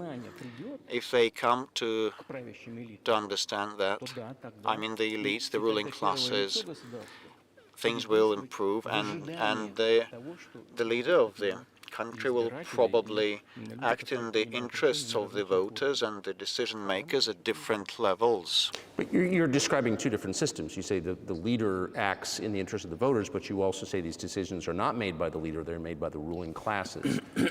You've run this country for so long, you've known all these American presidents. What are those power centers in the United States, do you think? Like, who actually makes the decisions? I don't know. America is a very complex system. On the one hand, it's conservative. On the other hand, it has been changing rapidly, and it is hard to have an idea, an exact idea of what is happening. And each state has its own legislation. Each state has its own regulation, and they can bar people from candidates from elections, and they have the two-tier electoral system. It is very hard to know it quite well. There are two main parties, dominating parties, the bipartisan system, and there is the decision-making center. But anyway, look, after the collapse of the USSR, there was an erroneous, unfounded policy against Russia, the policy of pressure. NATO expansion means pressure, and the backing of separatists in the Caucasus, and the ABM, the missile defense system establishment, is also about pressure. Then Ukraine was dragged into NATO. It is also an element of pressure. Why so? Because excessive production capabilities were created. Lots of think tanks and centers and Soviet studies professionals that knew no other thing, and they persuaded the political leadership that they should keep pressing Russia, mounting pressure to partition Russia, with several quasi-states on its territory, so that their aggregate potential and capability would be used for further struggle with China. This is a mistake, because there have been too many professionals dealing with the opposition to the USSR. Probably there is need for new, fresh blood and forces, and people that are forward-looking and know what is happening worldwide. Look at Indonesia, 600 million people, a huge population that you cannot turn a blind eye upon, and Indonesia is now entering the club of the leading economies, and despite all economic problems, the US has a good economic situation, and the growth rate is around 2.5%, if I'm not mistaken. But actually, if you want to provide for a good future, you have to change the approach to what has been happening. The world will anyway change, irrespective of what is the outcome of the Ukrainian situation. The world has been changing, and the pundits and experts in the US start writing that gradually the United States changes its policies to the world, but whether it's abrupt, quick and painful, or smooth and gradual, this is the question. And these are the ideas of people that are not anti-American in nature, that just they are looking and tracking the global developments. And we need to have more forward-looking people that can analyze things and recommend something to the political leadership. I just have to ask, you've said clearly that NATO expansion eastward is a violation of the promise you all were made in 1990. It's a threat to your country. Right before you sent troops into Ukraine, the Vice President of the United States went to the Munich Security Conference and encouraged the President of Ukraine to join NATO.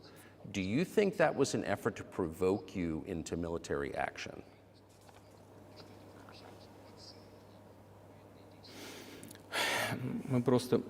Я еще раз повторяю, мы многократно Well, we repeatedly, on many occasions, suggested that decisions to the problems that emerged in Ukraine after the coup in 2014 should be found with peaceful means, but no one listened to us. But the Ukrainian leadership that was under the American control stated all of a sudden that they would not honor the Minsk arrangements. They didn't like a thing about that, and they kept waging warfare in that territory. And the NATO military structures, tapped into the Ukrainian soil with training centers and military bases established under these guise. And in Ukraine, they proclaimed that the Russians are not an original nation, not an authentic nation, and they enacted laws that would limit the rights of the ethnic Russian and Russian speakers. Ukraine received the southeast as a gift from Russia, but all of a sudden they stated that Russians were not an authentic ethnicity there. In their totality, all these things brought about the desire to stop the war launched by the neo-Nazis in 2014 in Ukraine with the use of force. Do you think Zelensky has the freedom to negotiate a settlement to this conflict?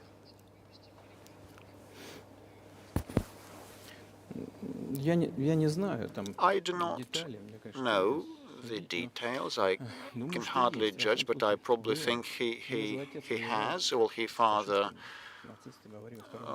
was at war against the Nazis in the Second World War. I spoke with him once about that. I told him, Vladimir, why are you supporting the neo-Nazi in Ukraine today when your father fought them?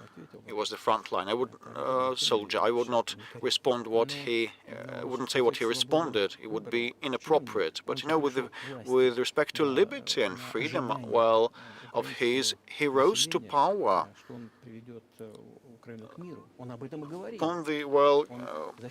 With the help of the Ukrainian expectations that he would bring peace to Ukraine. This is why he had a landslide victory.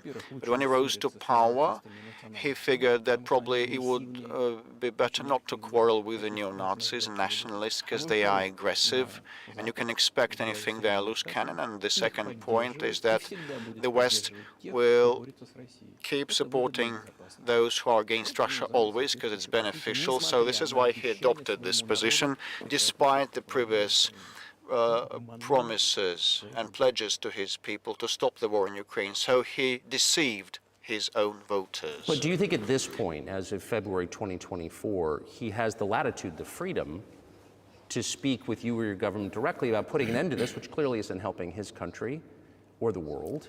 Can he do that, do you think? А почему нет? Он же Well, why not? считает себя главой государства. Well, he believes himself to be head of state. He won the election, although we believe that all those things that happened after 2014 originated from the coup d'etat, and today's authorities are flawed, deficient, and, you know, he believes himself to be president, and the United States and Europe recognize him and acknowledge his status. Well, we had talks with Ukraine in Istanbul, and we nearly came to terms, and he knew about that. And Mr. Arahami, who led the negotiating team of Ukraine, still is head of Ukraine's ruling party faction in their parliament. So he still is head of that presidential faction. So he's still an MP, and he subscribed the preliminary instrument in Istanbul. And publicly later he said that we were ready to sign it, but Mr. Johnson, the then Prime Minister of the UK, came and dissuaded us to do so, saying that better go to war with Russia, and they would give us anything and everything so that we would return all the lands we lost, he said. And they agreed, he said. His statement was made public. He said it publicly and openly. Can they come back to that or not? Do they want it or not? And afterwards, the Ukrainian president issued a decree prohibiting to negotiate with us. Let him strike it down. Let him repeal that decree. Whether Russia is ready, we hear these questions, but we do not decline to talk. Let him abandon and repeal this decree. And the fact that they obeyed the persuasion of the former UK Prime Minister Johnson is ridiculous and very sad, I think, altogether. As Mr. Arahami has said a year and a half ago, we could stop the warfare, but actually the British persuaded us not to do so, and we turned it down. Where is Mr. Johnson now? And the war is ongoing. That's a good question. Where do you think he is, and why did he do that? Hell knows. This was a mainstream idea. Everybody was delusioned that Russia could be defeated at the battlefield. This was about self-assurance, conceit, and very little reason. This was with the whole heart, but with little reasoning. You've described the connection between Russia and Ukraine. You've described Russia itself a couple of times as orthodox. That's central to your understanding of Russia. You've said you're orthodox. What does that mean for you? You're a Christian leader by your own description. So what effect does that have on you?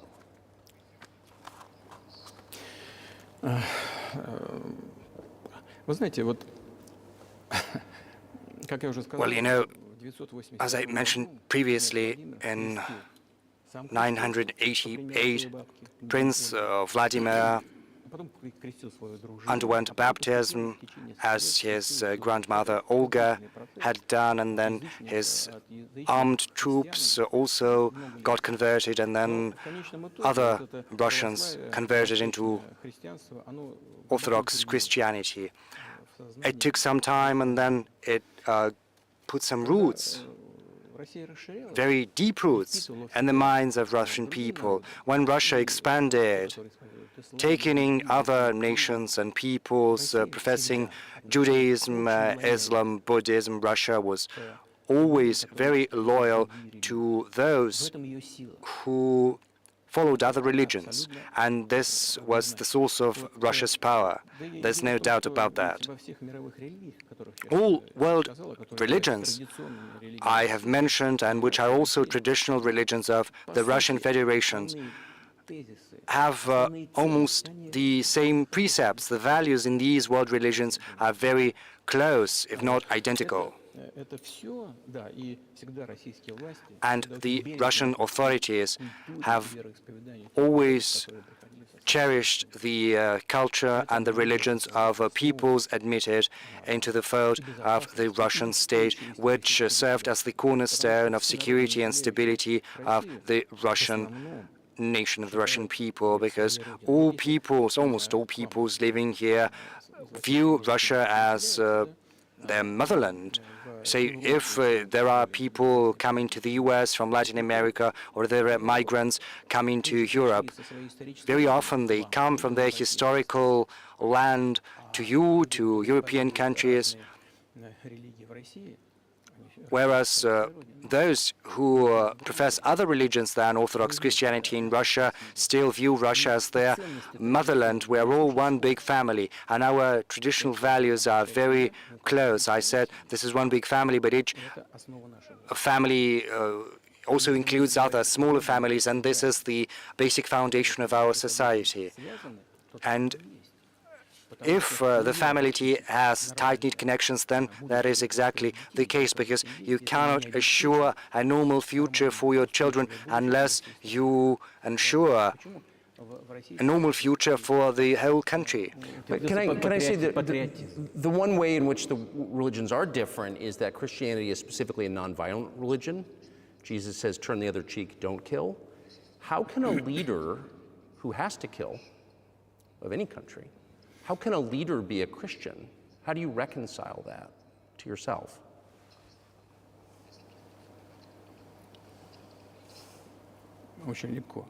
Well, it's easier to reconcile if you need to protect yourself, your family, your country. We have not attacked anyone.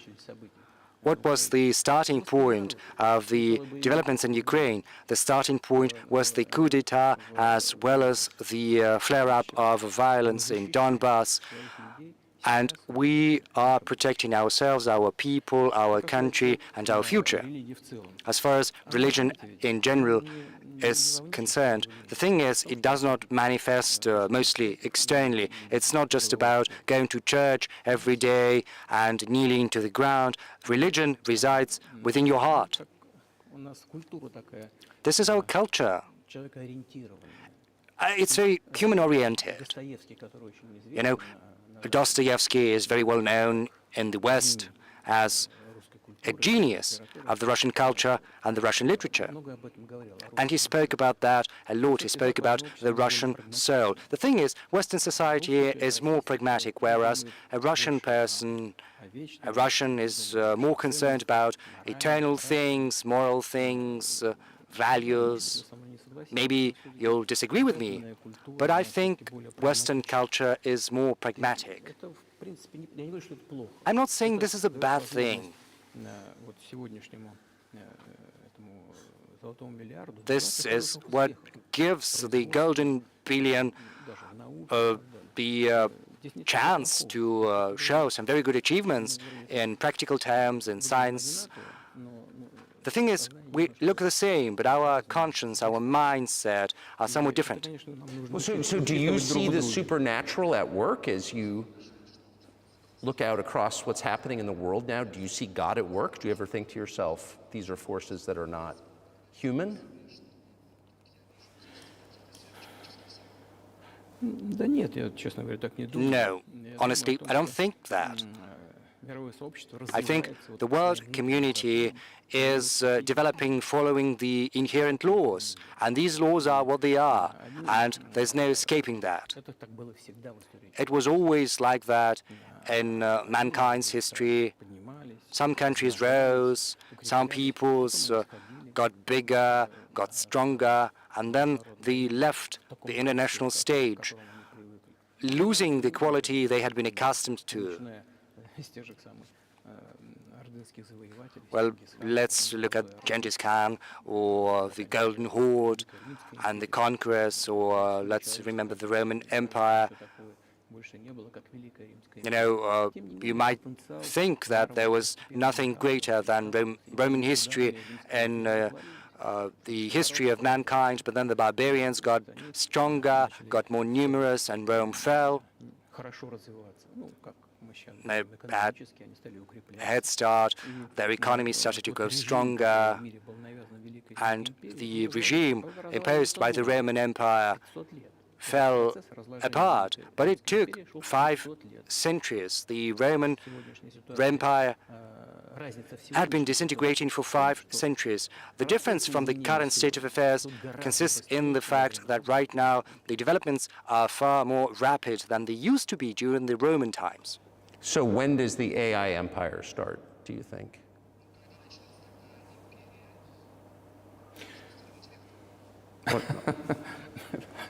Меня все в более сложные вопросы. You're asking increasingly more complicated questions.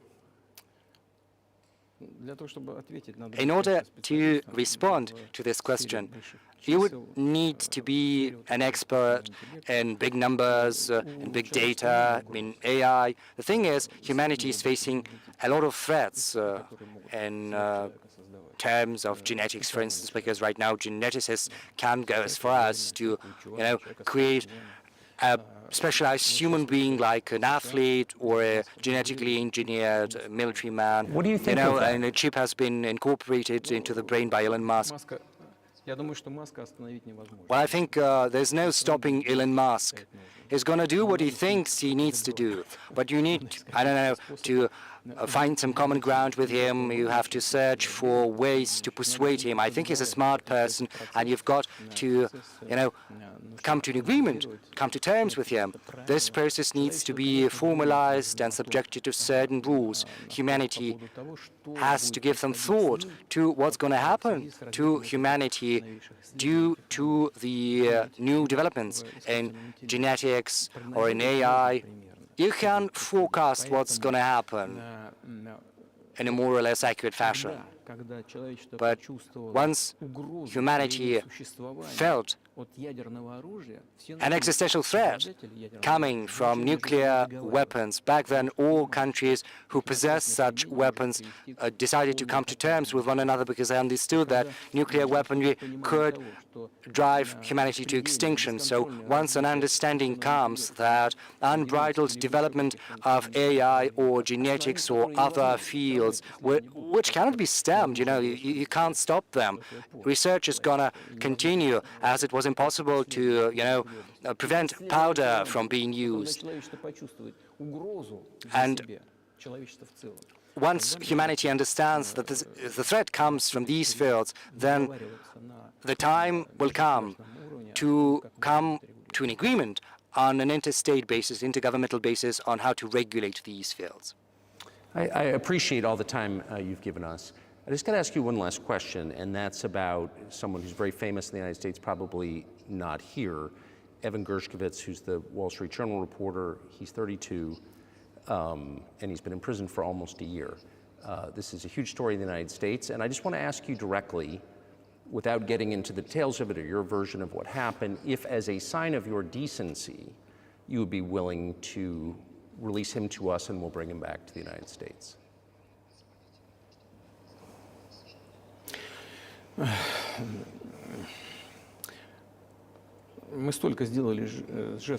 Well, we've done so many gestures of goodwill out of decency that I think we've run out of them. Because we've never seen anyone reciprocate to us in a similar manner. But on the whole, we are willing to talk. We do not rule out that we can do that if there is movement to accommodate us on the other side. And when I talk about the partners, I'm talking about our special services, and the special services are in contact with one another. They are talking about this subject. There is no taboo on discussing this issue. It can be solved, and we're willing to solve it. But there are certain terms that need to be met, that are discussed via special services channels. I think an agreement can be reached. So typically, this stuff has happened for obviously centuries. One country catches another spy within its borders, it trades it for one of its own intel guys in another country.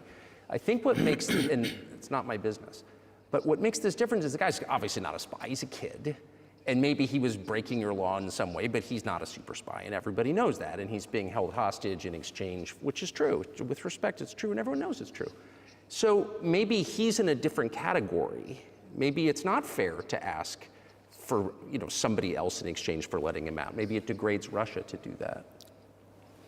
Вы знаете, можно как угодно говорить, Well, что шпион, что you can есть определенные give different interpretations to what constitutes a spy, but there are some things under law. If a person gets some secret information, does that confidentially, then that is qualified as espionage. And that is precisely what he was doing. He was receiving some confidential information, is getting that information in secret. Maybe he'd been implicated in that. Maybe he did that out of his own volition or due to carelessness. But as facts stand, this is qualified under law as espionage, and he was caught red-handed when he was receiving that information, and it's been proven. So, if it had been some far-fetched excuse, some fabrication, then it would have been a different story. But he was caught red-handed when he was getting in secret some confidential information. But are you suggesting that he was working for the U.S. government or NATO, or he was just a reporter who was given material he wasn't supposed to have? Those seem like very different things. Я не знаю, на кого он работает. I don't know who he was working for, but I would like to reiterate that getting confidential information in secret is called espionage. Maybe he might have worked under the banner of the American Special Services. I don't think he was working for Monaco, even though Monaco might be interested in getting that information. But it's up to the special services to come to an agreement. And some groundwork has been laid. There are people who, in our view, are not tied to special services. There is a person serving a sentence in an ally country, in a country that is an ally of the US, and that person, due to patriotic sentiment, eliminated some bandits in one of the European capitals. During the developments at the Caucasus, do you know what he was doing? I don't want to say that, but I'll do that anyway. He was laying our soldiers taken prisoner on the road, and then he drove his car over their heads. What kind of a person is that? Do you think that's a human being? And, a patriot decided to eliminate that beast, and one of the European countries, he did that on his own volition, or not? Well, that is a different question. Yeah, but Evan Gershkovich didn't do that. I mean, that's a completely different. I mean, this is a 32-year-old newspaper reporter. Он делал другое. Да, он не просто журналист. He is not just a journalist. He's a journalist who was getting confidential information in secret. Yes, that's different, but still, I'm telling you about other people who are basically controlled by the U.S. authorities, whatever they are serving a prison sentence.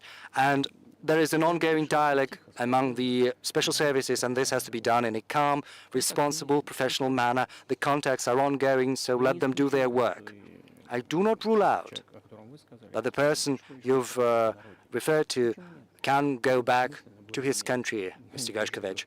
Moreover, it would be senseless to keep him in prison in Russia, but we want our counterparts.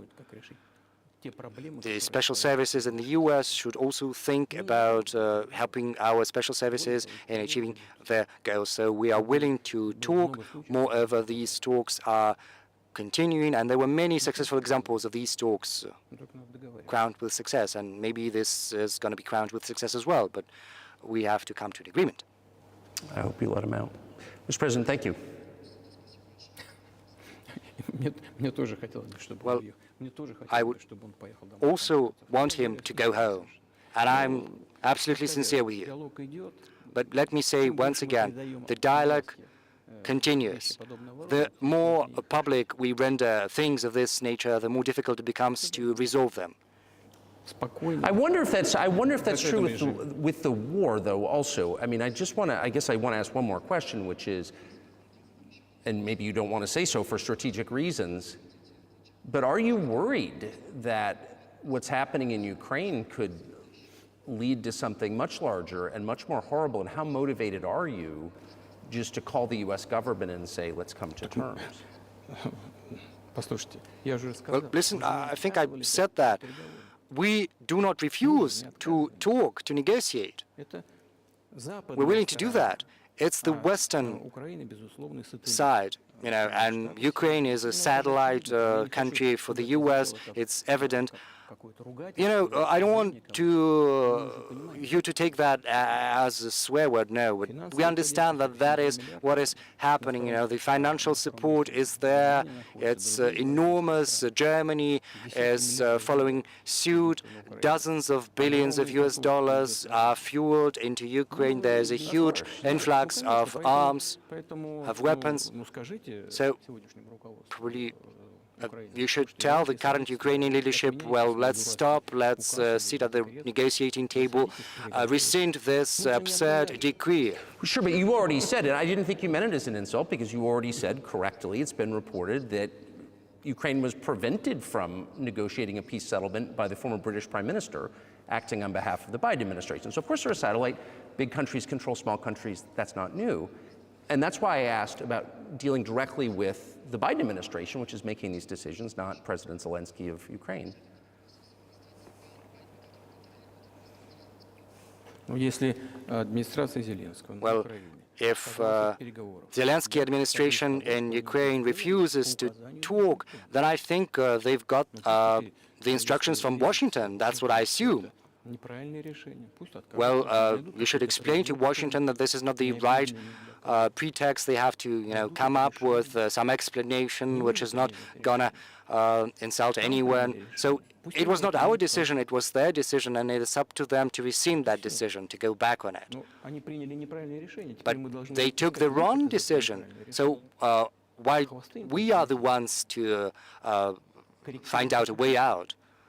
We don't need to correct their mistakes. If it's their mistake, they have to correct it themselves. So I just want to make sure I'm not misunderstanding what you're saying. I don't think that I am. I think you're saying you want a negotiated settlement to what's happening in Ukraine.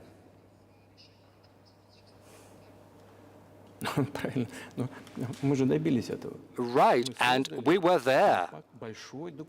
There was a very huge document which we prepared in Istanbul, and it was initialed by the head of the Ukrainian delegation. He opposed his signature to the document, and we published some of the provisions.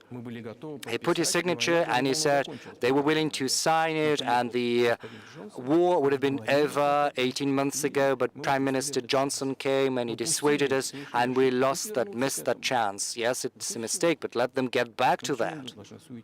It's as simple as that. Why do we need to bother ourselves and correct others' mistakes? Well, yes, you can say that this might have been our mistake, that we have decided to escalate and use weapons, arms, to put an end to the war that started back in 2014. But let me get you back further to history. I told you, let's get back to 1991. When a promise was given to us not to expand NATO, or let's get back to 2008, when the doors were open to NATO, or let's get back to the Ukrainian Declaration of Independence that proclaimed it as a neutral state, or let's get back to the developments when American and British bases started to be set up in Ukraine, or let's get back to 2014, the coup d'etat, but it's senseless. You can go back to history and go to and fro ad infinitum. It's a mistake, yes, but let them correct that, and we are willing to talk. Do you think it's too humiliating at this point for NATO to accept Russian control of what was 2 years ago Ukrainian territory? Well, I said that. что пусть подумают, как Let сделать them это think достойно, how to come out of this in a dignified manner, если такое желание есть. if the will is there. До сих пор шумели, кричали. Up until now, Надо there's добиться been a lot of стратегического talk поражения России, about the поражения need на поле боя. to Вот secure a создание strategic большой defeat on the battlefield against Russia. Right now, they're coming to realize that it's impossible. I think it's impossible. It's never going to happen Мне кажется, сейчас inherently. осознание этого And I think they're coming to realize that. контролирует власть на I Западе. mean, those who control Если это осознание пришло, powers in the West, and once the realization has set in, they have to think about that, and we're willing to talk. Moreover, ну ладно, это уже будет Would you излишне. be willing to say, congratulations, NATO, you won, and just keep the situation where it is now? Ну, вы знаете, это предмет переговоров, well, this is a matter for talks, for negotiation, который с нами никто не хочет вести. and no one is willing to talk about Ну, или, точнее сказать, that хотят, with но us. просто не Well, знаю. Я maybe знаю, что they want talks, and I know they do want. я знаю, что It's not just I see that, I know the will is there, but they don't know how to go about that. They've driven the situation to the point where we're at. а наши партнеры, оппоненты до этого. And we're not the ones to have done that. It's our partners, our counterparts. Okay, it happened, but they have to think about how to reverse the situation. But maybe we shouldn't say that on camera. Да, было бы смешно, если бы не было так грустно. You know, Вот, и это it would be funny if it were not so sad. You know, and this incessant mobilization in Ukraine, истерика там, the hysteria, проблемы. you know, the domestic problems Рано или they've been поздно plunged into, sooner or later вот что, знаете, что will come to может даже странно в сегодняшней an ситуации. agreement. I know it might sound bizarre in the current situation, Но отношения but между, be that as it may, между народами the восстанавливаются. relations between the two peoples will be rebuilt. It'll take a lot of time, but they will heal. Отличные примеры. And there are, you know, На some поле боя examples. происходят боестолкновения. Конкретный пример. Вот Well, сейчас, секундочку. to cite an Конкретный example, пример. Украинские солдаты попали в окружение. the Ukrainian soldiers were encircled. I'm just drawing this example from real life. Our soldiers were shouting to them, "There's no chance, surrender yourselves and you'll go out alive." В хорошем русском языке кричат: русские не сдаются. And they are shouting, speaking perfect Russian, saying, "Russians do not surrender," you know, from the Ukrainian. То, что происходит, это в известной So степени what элемент is гражданской войны happening currently, to a certain extent, is an element of civil war. на Западе. Думают, что вот боевые And действия everyone всегда in the West растащили think that the hostilities have driven a wedge into these two nations, splitting them apart forever. But it's not going to happen. They will get back together. растаскивают русскую православную церковь. Why are the Ukrainian authorities dismantling the Ukrainian Orthodox Church? Because it brings together not just the territory, it brings together our souls and hearts. And no one will be able to separate that soul. Закончим? Или что-то еще? Shall we end here, or is there anything else? No, I think that's great. Спасибо. Thank you, Mr. President. Спасибо большое. Спасибо. Thank you.